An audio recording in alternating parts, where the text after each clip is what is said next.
Hello, everyone, and welcome back to probably what will be a relatively shorter episode of the Runaway Sports podcast. As this week, the Purdue men's basketball team only had one game on the road at Penn State from this past week, so should be a relatively quick recap of that, followed up by a bit of talk on the current Big Ten standings, as well as a slight projection forward as we near the end of the season and towards the Big Ten tournament, where Purdue still manages to find themselves in contention for a top 4 seed and that elusive, ever valuable double bye in the Big Ten tournament.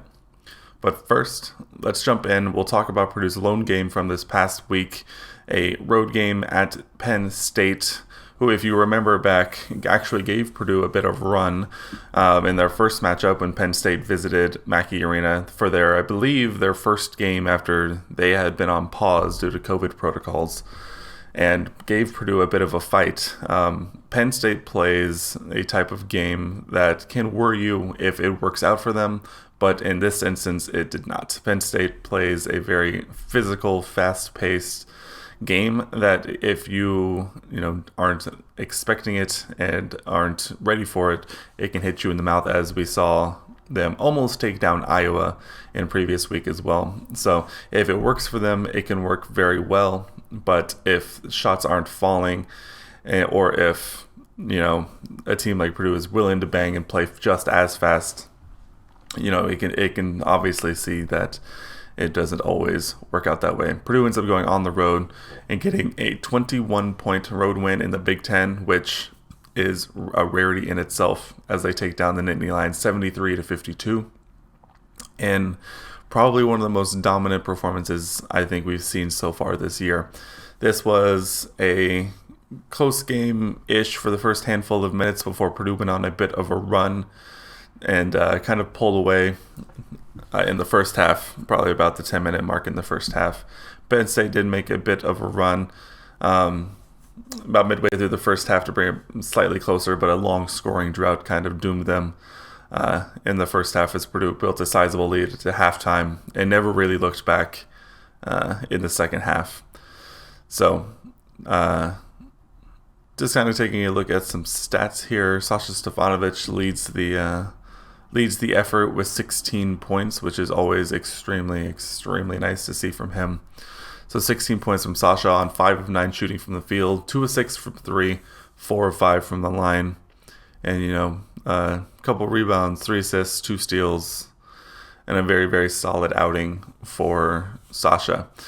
It's very nice to see him follow up a nice finish to the Nebraska game with getting the start in the Penn State game, and going out and leading the team in points is definitely nice to see, and definitely is a welcome sight as we near the end of the season here.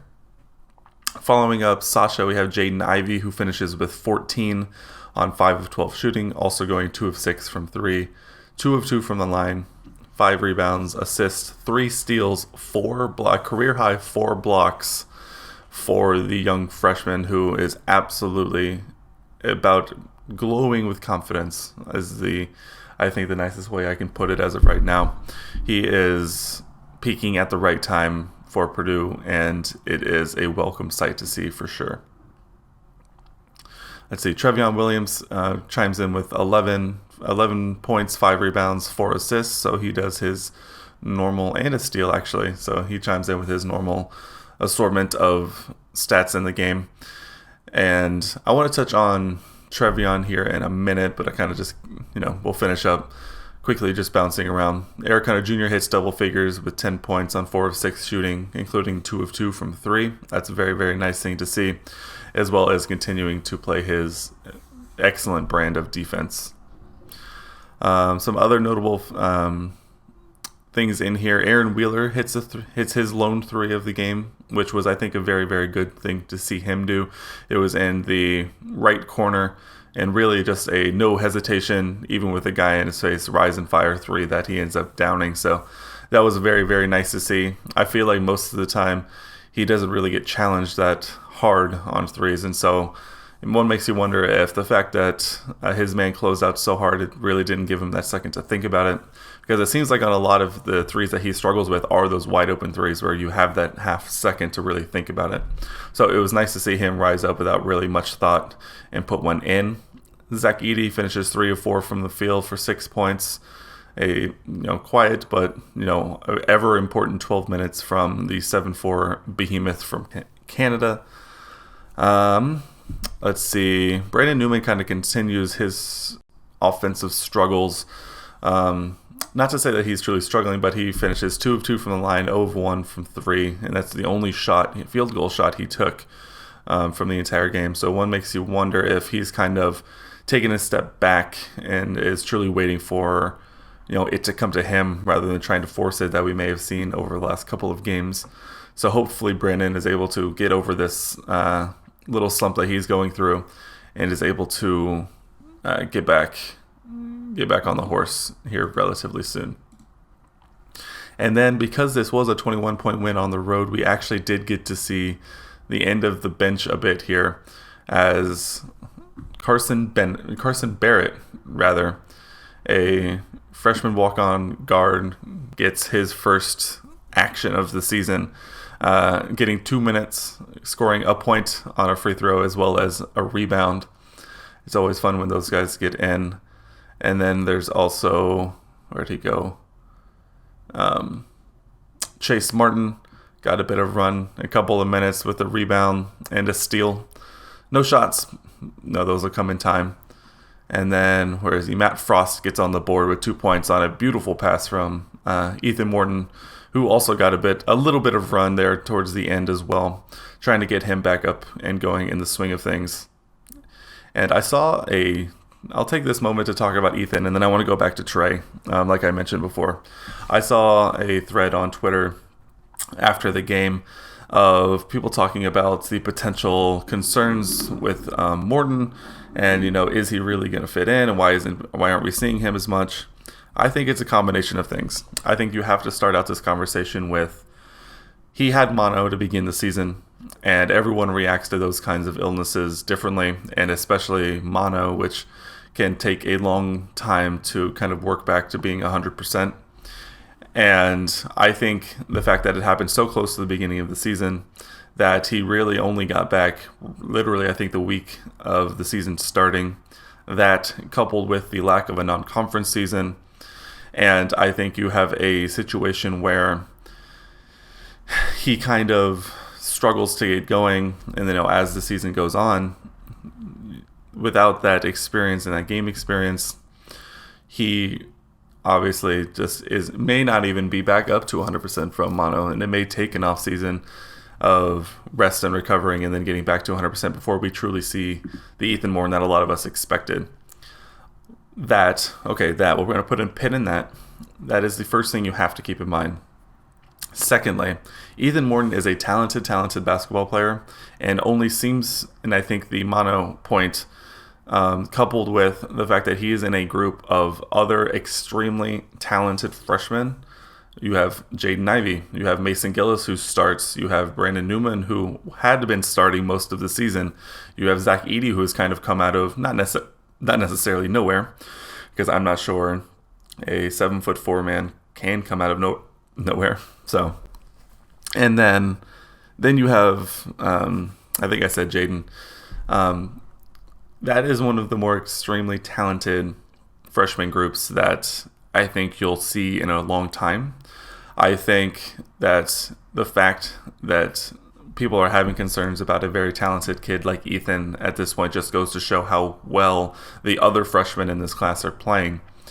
And you also have to keep in mind that with the emergence of everyone else, the lack of Ethan Morton playing time isn't necessarily as important. I want to see the kid out there because I think he's going to do a lot of very good things for Purdue in the future. But at this point, I think it's more important to get him back to 100% rather than send him out to the Wolves and then see him struggle too much. So it was nice to see him get out there towards the end of the game, get a little bit of run, make a couple of nice plays that kind of showcase what he can bring to the table without having to be, one of the guys to begin. I think starting next year, Ethan Morton will play a very pivotal role in this team because I think he'll season in this program as well as an offseason where he doesn't have mono. I think he'll have a very, very productive role on this team next year. So you can book that. All right, those are my thoughts on Ethan. I think Ethan will be fine. Now to go back to Trevion. Trevion has had a couple of games in a row where he has really not necessarily struggled, but we're not seeing the same level of productivity that we normally would see out of Trey. And I've seen a couple of people also on Twitter expressing some concerns about this. And I want to talk about this as well. I think this is rather a case of matchups rather than a case of anything to do with Trey. The last two games, Nebraska and Penn State, Trevion has struggled a bit, it looks like, with his conditioning. And I think that's the key point here, is that Nebraska and Penn State don't necessarily play the same quintessential big man, back to the basket physicality that a center like Trevion is used to thriving in.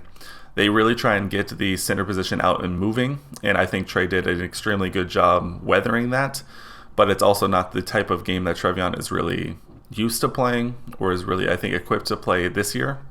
So when they get him out and moving that much, it tires you out so much more than what you're used to, even if you are just banging down low on a very physical center.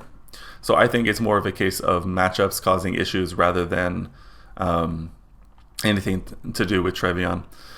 He still got his. I think he hit double figures in both games. I mean, he's still shooting 50% from the field on these in 26 minutes. But I think it's more to do with the scheme the defense puts around him, as well as the offensive scheme of the opposing team. So Penn State, like I said, gets their center out and moving a lot on those high pick and rolls. They definitely don't just go block to block. And so that is going to tire you out a lot more. And then when Purdue has the ball, both Nebraska and Penn State deployed defenses to specifically take away Trevion Williams and force him to make plays elsewhere. I think this is where we saw Sasha have success. This is where we have Jaden Ivey find success. This is where we have Eric Hunter Jr. find success. It's these instances where the defense is so focused on the center position, and you saw it as well with Edey, where anytime Edey had the ball, there were three guys on him. They focused so heavily on the center, trying to take away the center position and force Purdue to shoot over the top. And Purdue thankfully made them pay. But you see it in the stat lines at the end, where Trey isn't going for his 20 and 10. He's finishing with his 11 and 5 and 4 and 1. So it's still a very productive day for Trevion Williams, and I think with the right matchup, we'll be back to seeing what he's capable of. And I think it'll probably start a bit in this next game against Wisconsin, in which we'll move to here in a moment. So I'm not worried about Trey. I think it's going to come down to getting the right matchup to see him really shine the most. And so I think this next game we'll see the bit of the normal Trevion Williams.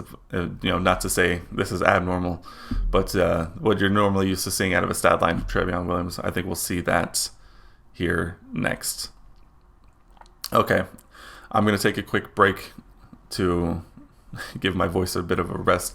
When we come back, we will take a brief look ahead at the next week, the final week of the regular season for Purdue basketball, their two games, as well as talk a bit about the current Big Ten standings and a short conversation on projected seeding for the Big Ten tournament.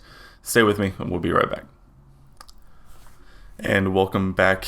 And now we are going to move into the back half of our episode today with a brief look at the final week of the regular season for Purdue, as well as the current Big Ten standings and some potential scenarios for the Big Ten tournament seeding and what it could mean from here. So first, we have Purdue's next game, which comes on March 2nd, Tuesday, which I believe when this episode comes out, it will be tomorrow, to say the least. So Purdue welcomes Wisconsin to Mackey Arena in a game that I think is actually going to be pretty big for not only Big Ten tournament seedings, but also in NCAA tournament seedings. Purdue and Wisconsin have very similar resumes, very similar records, and I think it will play a very important role in postseason tournament play for both teams, I think. So that game will be on ESPN2 at 8 p.m. Central, 9 p.m. tip Eastern time. So we got a late tip in this one. This is going to be I think it's going to be a very interesting matchup in this one, as Wisconsin features, I think, if not the oldest, one of the oldest and most experienced lineups in the country. But at the same time, Wisconsin just does not win at Mackey. I believe I saw a stat before, which I think they've only won 4 games in Mackey Arena. Now, I don't know if that's ever or in a recent time span, but they just do not do it.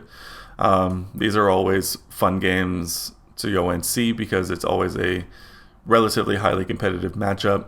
And I'm excited for one to watch this because I think we are seeing the best version of this Purdue team. And I think Wisconsin has been in a bit of a slog the last handful of games.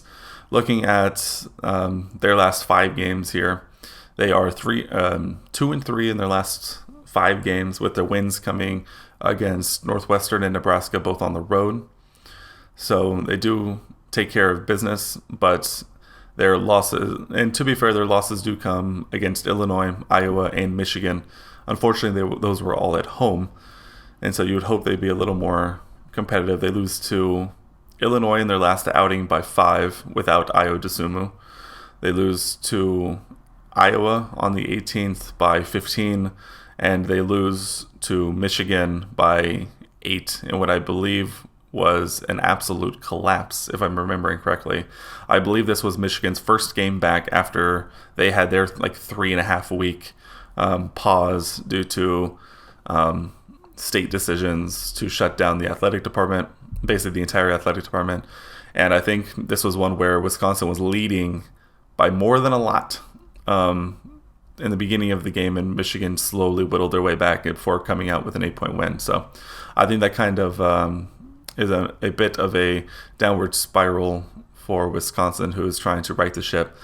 Now, just because they've lost 3 of the last 5 and 3 of the last 4 does not mean that they aren't capable of coming into Mackey and getting a win. Especially this year without fans, it's not going to be the same Wisconsin matchup we'd probably typically see. Now, what I will say is that outside of Dimitri Trice, the rest of the team, the Badgers team, has kind of started to struggle a bit. Dimitri Trice is leading them in points and assists. He's averaging 14.1 points and almost 4 assists a game. So he's definitely going to be the one to watch in this one. It is going to be a matchup of both, obviously guard play and center play, but I think it's going to be more of a matchup between Trevion Williams / Zach Edey on, what's his name? Give me a second, let me pull this up. What's his name? Nate Reavers. Yeah, Nate Reavers and Micah Potter, I think, are going to be the 2 important things to watch, because especially, let's see here. Micah Potter is the one I'm thinking of, who is a almost 37% 3-point shooter. And Nate Reavers, who apparently is struggling a bit, only down at about 27%. But they have forwards who are willing to step out and shoot threes. And so as we've seen, this is a potential for kind of similar to Penn State-ish. Wisconsin is definitely more willing to go back to the basket style on offense when they go down in the post. But this is another team that utilizes pick and rolls, utilizes being in the right position at the right time, both on offense and defense, and can make you pay if they get hot.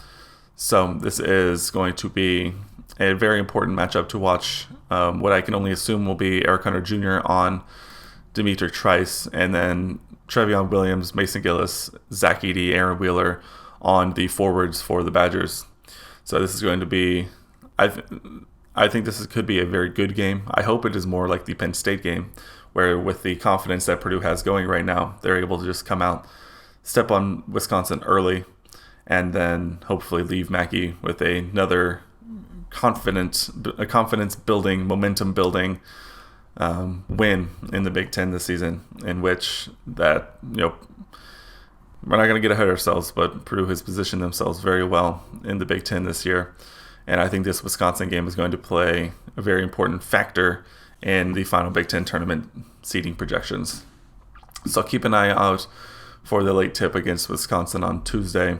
I think it's going to be a pretty good matchup, and I believe it's going to be a fun one, to say the least. I think Travion Williams is going to shine, and I think Jaden Ivey is going to have the next edition of his breakout game. And I'm hoping to see Brandon Newman have a bit of success in this one. It would be nice to see him have a little bit of confidence as we near the end of the season as well.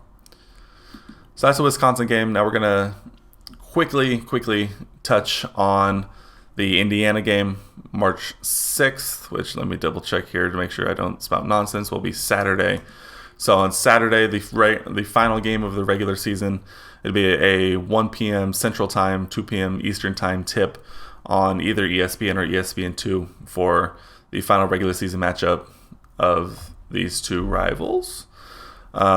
Indiana is struggling. Purdue is peaking. Indiana hasn't beaten Purdue since 2016, but at the same time, this game will always scare me just because it's Indiana. And once you put those two teams together, you never really know what's going to happen. You assume Purdue is going to come out on top, but at the end, you never really know what's going to happen. Trace Jackson-Davis has been a bit of a monster all season long, averaging nearly 20 points and 10 rebounds a game. And this could be a rare case of the opposing team giving up on the season early and not really showing up. Or I think there's three options. They either give up and don't show up and get blown out.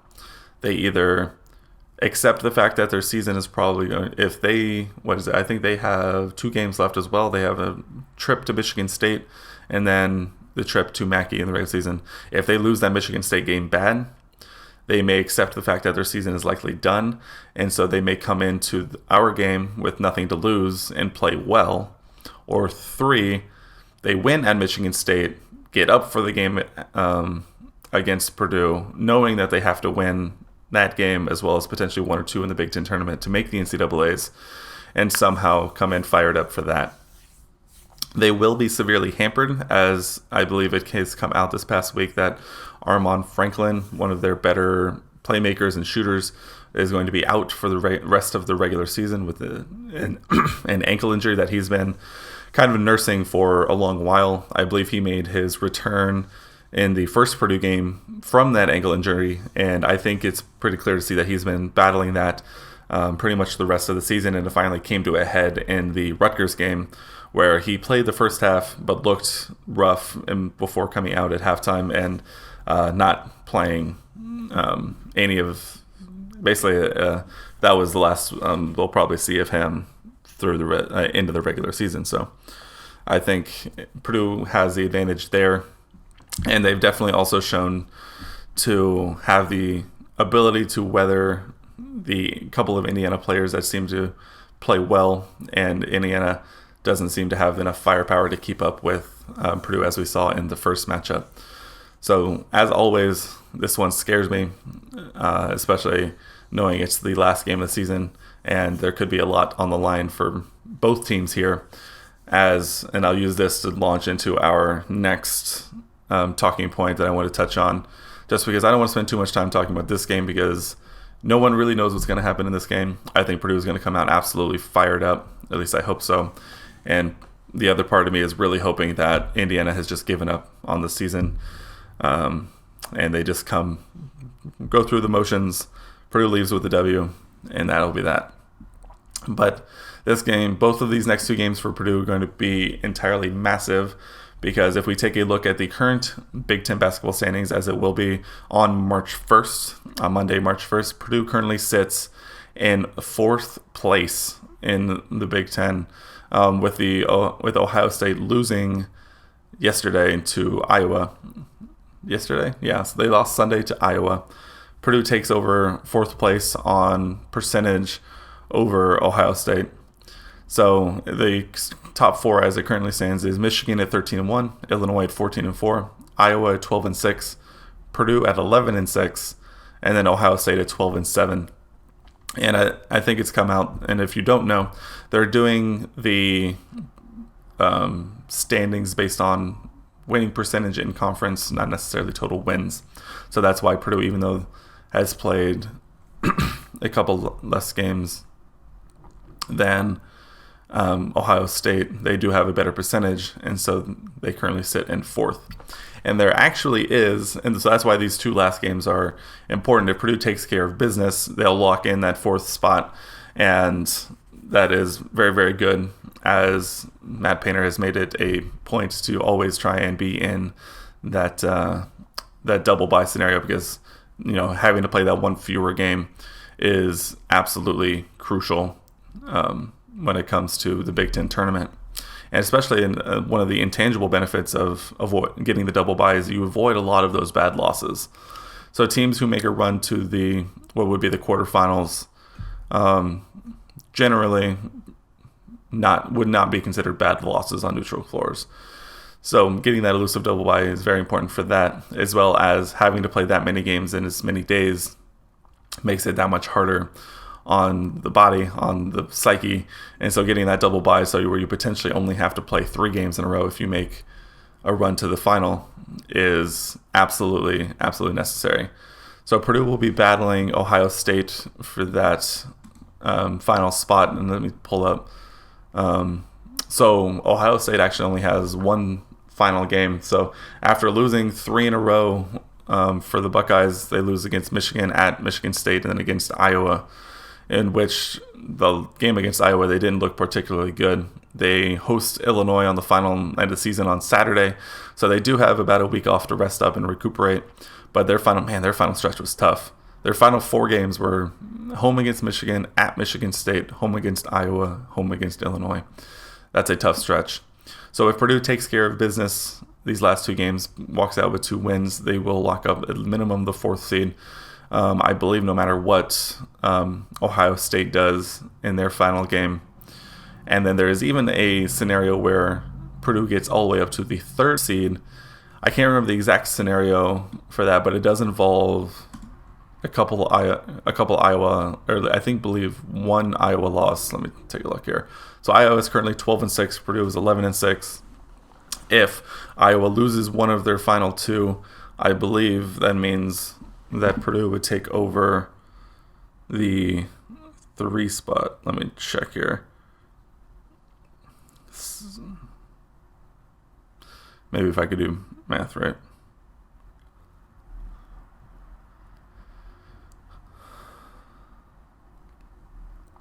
Okay. Yeah, it's something like that. I can't remember. We'll see what happens. I mean, at this point, it's the only thing that Purdue can do is win out. I mean, that's the thing that they should be focusing on. They shouldn't be focusing on seeding that much themselves. They'll leave it to us all day long. But there is a path for as high as a 3 seed. I believe with Illinois' win against Wisconsin this weekend, they locked up the 2nd seed. So the highest Purdue can go is the 3 seed, and the lowest they can go is the 5 seed.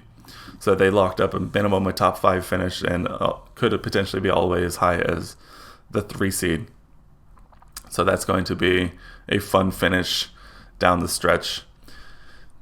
Taking a look around at some statistical predictions, it looks as though it is about a neck and neck race between Purdue and Ohio State for that 4th or 5th seed.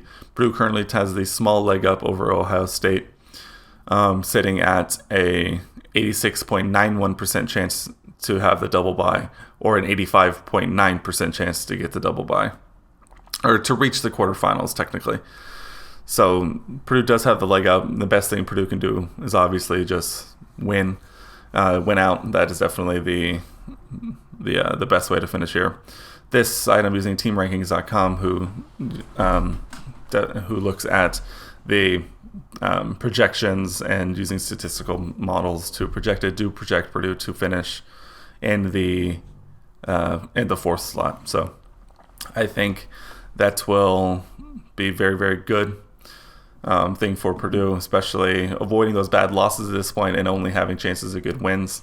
And plus, if you go into the Big Ten tournament having won 5 straight, I think you are doing pretty well, confidence-wise, doing pretty well in the eyes of the bracketologists for the NCAA tournament, as well as have so much confidence it hurts. So this is going to be a very important final week for Purdue. It's going to be a fun final week, as I believe at this point it's pretty well established that Purdue is a tournament lock for the NCAA tournament. So I think I touched on it last week, where at this point we're playing for seeding, and which is exactly where you want to be at this point in the season. No one's going to catch Michigan for the conference title, so I think at this point it's about gelling with your guys, getting everyone about as confident as you can get, and who knows, maybe you can make your run in the Big Ten tournament, get yourself, I think Purdue has a line to getting a top four seed in the NCAA tournament, which I think would be a lot better and make me feel a lot better when it comes to avoiding that 5-12 matchup, that dreaded 5-12 matchup. So I think this is a good place to stop it for now. Big week ahead. I hope you all are ready for an exciting finish to this regular season, and we are now in March. And so, as John Rothstein always says, this is March. And I'm excited to see some postseason basketball after not receiving any last year.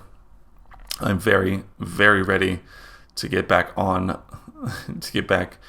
As if you haven't seen on Twitter, there's a bunch of pictures going up right now, because on the JW Marriott in downtown Indianapolis, the tournament bracket is going up on the side. So I know that always gets me excited when I see it. But for now, I'm excited to watch Purdue's game against Wisconsin. One step at a time, everybody. One step at a time. I'll see you all next week, or if not, you can find me on Twitter at Boiler in Texas. I love having discourse with all manner of Purdue fans there. You'll catch me before and after the game on Twitter, as well as the written recap on boilerintexas.com following. But for the rest of this week, I hope you all have a fantastic week ahead. And as always, boiler up, hammer down, hail Purdue.